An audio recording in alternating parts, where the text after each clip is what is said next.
दोस्तों ये कहानी है पाकिस्तान से भागकर बगैर वीज़ा के इंडिया चले जाने वाली 27 साला सीमा की, जिसने पाकिस्तान और इंडिया दोनों कंट्रीज़ के लोगों को सस्पेंस में रखा हुआ है कि आखिर सीमा हैदर की हकीकत क्या है।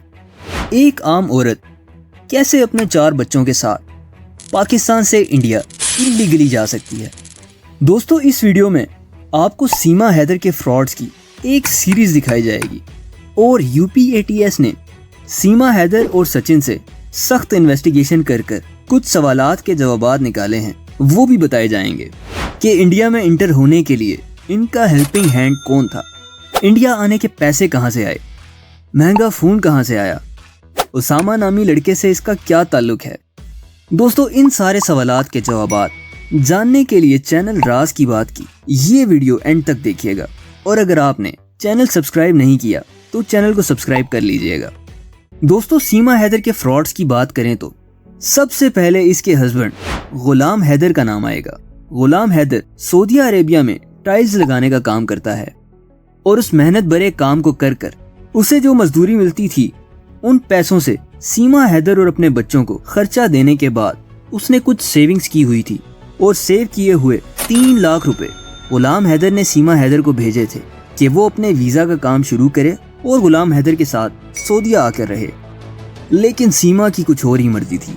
सीमा हैदर जिसे इंडिया जाना था और वहां जाकर सचिन के साथ रहना था, उसने जरा ना सोचा गुलाम हैदर के बारे में और ये 3 लाख रुपए लगाकर वो दुबई चली गई और सचिन को भी वहां बुला लिया।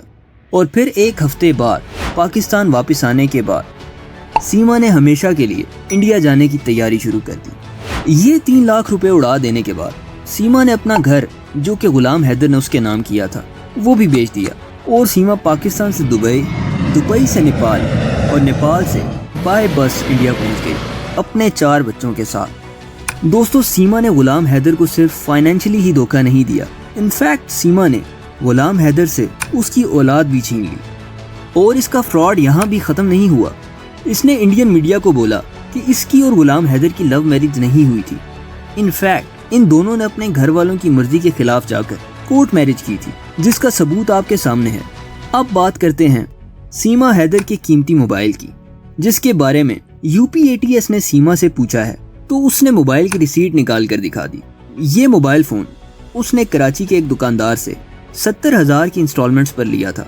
इसने दुकानदार को 10,000 पे किए थे और वही फ़ोन लेकर ये इंडिया आ गई।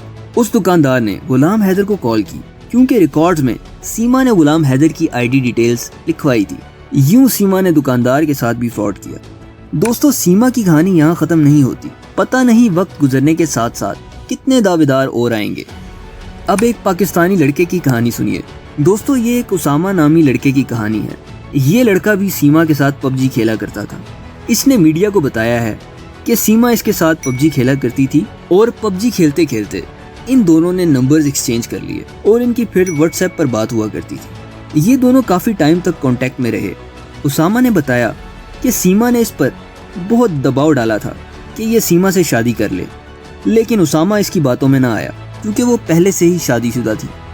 दोस्तों यूपी-एटीएस अभी भी सीमा और सचिन को इन्वेस्टिगेट कर रही है क्योंकि बात बार बार एक हेल्पिंग हैंड की आ रही है और यूपी-एटीएस ने अभी तक पाकिस्तान और इंडिया दोनों कंट्रीज के लोगों को सस्पेंस में रखा हुआ है। दोस्तों वक्त के साथ साथ आपको सीमा हैदर के केस की अपडेट्स मिलती रहेंगी।